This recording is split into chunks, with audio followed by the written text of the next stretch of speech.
మనతో పురంధేశ్వర్ గారు ఉన్నారు. వారిని అడిగి మరింత మేడం స్పీకర్ గా మీ పేరు వినిపిస్తుంది, ఏమంటారు స్పీకర్ గా? నమస్కారం అంటానండి.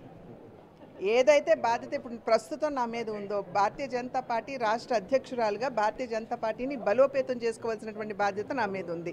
అదేవిధంగా కూటమిగా 3 పార్టీలు ముందుకు వెళ్తున్నటువంటి సందర్భంలో సమన్వయంతో రాష్ట్ర అభివృద్ధి మీద దృష్టి పెట్టవలసినటువంటి బాధ్యత ఉంది. కనుక ఆ బాధ్యతకి సంపూర్ణంగా న్యాయం చేయడం వైపే నా దృష్టి అంతా కూడా కేంద్రీకృతమై ఉంటుంది.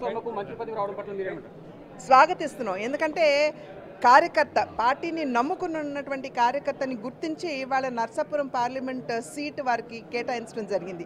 దానికి న్యాయం చేస్తూ కూడా వర్మ గారు బాగా కష్టపడి మంచి మెజారిటీ తెచ్చుకుని గెలవడం జరిగింది. ఇవాళ ఏదైతే మేము ముందు నుండి చెప్తున్నాం, భారతీయ జనతా పార్టీ కార్యకర్తల్ని గౌరవించేటువంటి పార్టీ అని ఏదైతే చెప్తున్నామో అది సజీవంగా మనం ఇవాళ చూస్తున్నాం. ఒక మంచి కార్యకర్తని మినిస్టర్గా అంటే జాతీయ స్థాయిలో మినిస్టర్గా అపాయింట్ చేసుకుని కార్యకర్తకి సముచితమైనటువంటి గౌరవాన్ని భారతీయ జనతా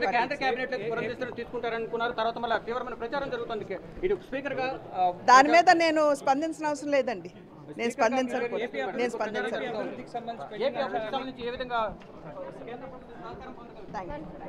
అభివృద్ధికి సంబంధించి పోలవరం సంబంధించి ఎటువంటి మొత్తం పురంధేశ్వరి కార్యకర్తల మధ్య అందరితో మాట్లాడుకుంటూ బయటకు వెళ్తున్నారు. కొద్దిసేపు క్రితమే శ్రీనివాస్ వర్మ కూడా పురంధేశ్వరిని కలిశారు. పురంధేశ్వరి అందరినీ ఆప్యాయంగా పలకరిస్తున్నారు. ఇటు నర్సాపురం సంబంధించిన పార్లమెంటరీకి సంబంధించిన అభ్యర్థులు అందరూ కూడా ఇక్కడికి వచ్చిన నేపథ్యంలో అందరూ కూడా ఆప్యాయంగా పలకరిస్తున్నారు. భోజనం చేశారు, ఎక్కడి నుంచి వచ్చారు, ఏంటి అని అందరి యోగక్షేమాలు కూడా అడిగి తెలుసుకుంటూ ఉన్నారు. అంటే చాలా శ్రీనివాస్ వర్మకు ఈ మంత్రి పదవి రావడం పట్ల చాలా సంతోషం అయితే పురంధేశ్వరి వ్యక్తం చేస్తూ ఉన్నారు.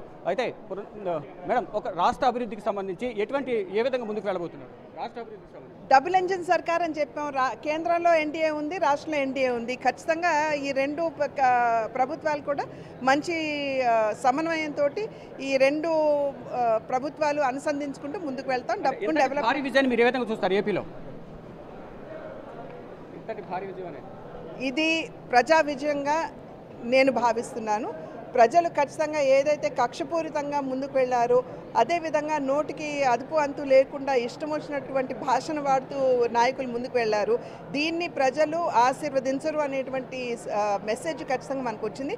అదేవిధంగా అభివృద్ధికి తిలోదకాలు ఇచ్చి కేవలం స్వలాభాపేక్షతోటి పనిచేసేటువంటి నాయకులందరికీ కూడా ఇది గుణపాఠం అని చెప్పి నేను అధికారంలోకి వచ్చింది కాబట్టి ప్రత్యేక హోదా పోలవరం సంబంధించి ఏ విధంగా రైట్గా మొత్తంగా చూసుకుంటే అంటే నోటికి అదుపు లేకుండా చేయడం వల్ల, విమర్శలు చేయడం వల్లే జగన్మోహన్ రెడ్డి ఓటమి పాలయ్యారు.